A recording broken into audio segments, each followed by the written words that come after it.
Welcome back to Car Show 1, the channel where we dive deep into the stories, legends, and details behind some of the most fascinating cars in the world. If you love hearing about automotive history, rare classics, and cars that left their mark on the industry, then you're in the right place. Don't forget to subscribe, hit the like button, and join us on this journey into the world of cars. Today, we're exploring the story of the 1970 Toyota 3000 GT, a name that sparks curiosity because it blends myth, rarity, and Japanese innovation from an era when Toyota was still proving itself on the global stage. When we talk about Japanese sports cars from the late 1960s and early 1970s, most enthusiasts immediately think of the Toyota 2000 GT.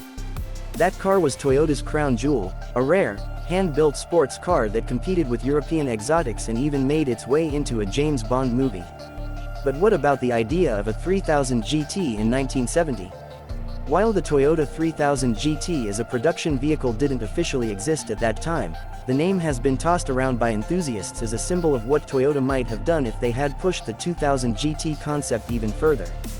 For our journey today, we're looking at the idea of a 1970 Toyota 3000 GT as an evolution, a what-if scenario combined with Toyota's real efforts in racing, engineering, and design at the time.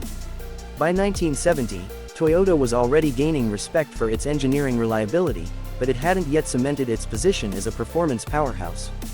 The Japanese car market was booming, with Nissan's Fairlady Z, also known internationally as the Datsun 240Z, making waves by offering sports car performance at an affordable price. Meanwhile, Toyota was working on establishing itself with more upscale and exclusive cars. The 2000 GT, introduced in 1967, was their halo car. Limited to just 351 units produced, it was powered by a 2.0-liter straight-six engine developed in collaboration with Yamaha, featuring advanced technology like a dual overhead camshaft design. It was sleek, fast for its size, and proved that Japanese manufacturers could compete with the best from Europe. So where does the 3000 GT fit into this story? Imagine Toyota realizing in 1970 that while the 2000 GT was groundbreaking, it was limited in numbers and somewhat underpowered compared to rivals like the Jaguar E-Type or the Corvette. Enthusiasts have long speculated that Toyota could have developed a bigger version, perhaps powered by a 3.0-liter inline-six, which would have given it more power and torque to truly compete on the world stage. That's the essence of the 1970 Toyota 3000 GT as a concept, a car that could have taken Toyota's reputation for performance even further. The idea of a 3.0-liter engine in a Toyota sports car at the time wasn't far-fetched. Toyota already had experience with larger inline-six engines used in models like the Crown and the Century, which were luxury sedans for the Japanese market. By combining that engine technology with the lightweight, aerodynamic design of the 2000 GT, Toyota could have created a true rival to European Grand Tourers. The name 3000 GT itself, meaning a 3.0-liter Grand Touring car, would have carried international appeal. In terms of design, the 1970 Toyota 3000 GT would have carried forward the long hood, short deck proportions of the 2000 GT but with a more muscular stance to accommodate the larger engine. Imagine slightly flared wheel arches, wider tires, and a more aggressive front grille. Toyota in the late 60s was already experimenting with styling cues that hinted at performance, and the 3000 GT would have embodied that. The interior would likely have been luxurious by Japanese standards, with wood trim, leather upholstery, and a dashboard packed with gauges. This wasn't just a sports car, it was meant to be a grand tourer, something you could drive at high speed on the highways of Europe or the winding mountain roads of Japan. Performance-wise, the 3.0-liter inline-six would have been the heart of the car. Producing somewhere around 200 to 230 horsepower, it would have pushed the car beyond the limits of the 2000 GT.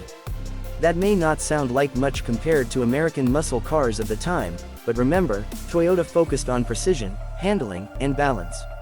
A lightweight chassis combined with a powerful, rev-happy six-cylinder engine would have made the 3000 GT a joy to drive. Independent suspension, disc brakes, and careful weight distribution would have set it apart from heavier competitors. Now let's talk about the global market context in 1970. Europe had grand tourers like the Jaguar E-Type, Aston Martin DBS, and Porsche 911, while America had muscle cars like the Mustang Boss 429 and Chevrolet Corvette.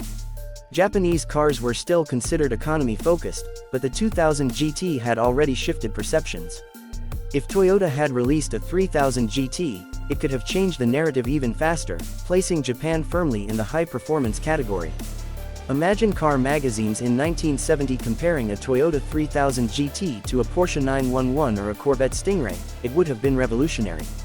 The legacy of this idea shows up later in Toyota's lineup. In the 1970s and 1980s, Toyota introduced the Supra, which started as a performance version of the Celica before evolving into its own sports car. By the time the Supra Mk3 and Mk4 arrived, Toyota had indeed embraced the idea of a 3.0-liter performance car. The Supra Mk4 of the 1990s, with its legendary 2JZ engine, became the spiritual successor to what a 1970 3000 GT might have represented. In fact, the later Supra models in Japan often carried the 3000 GT style name to highlight their 3.0-liter power plants. The 1970 Toyota 3000 GT, though never built, remains a fascinating what-if in automotive history. Collectors and enthusiasts today often imagine what such a car would have looked like and how it would have performed. Some even build custom resto mods inspired by the 2000 GT but fitted with larger engines, effectively creating their own interpretations of a 3000 GT. This thought experiment also highlights how important Toyota's design philosophy was during that era. Unlike American manufacturers who chased raw horsepower, Toyota aimed for precision, refinement, and balance.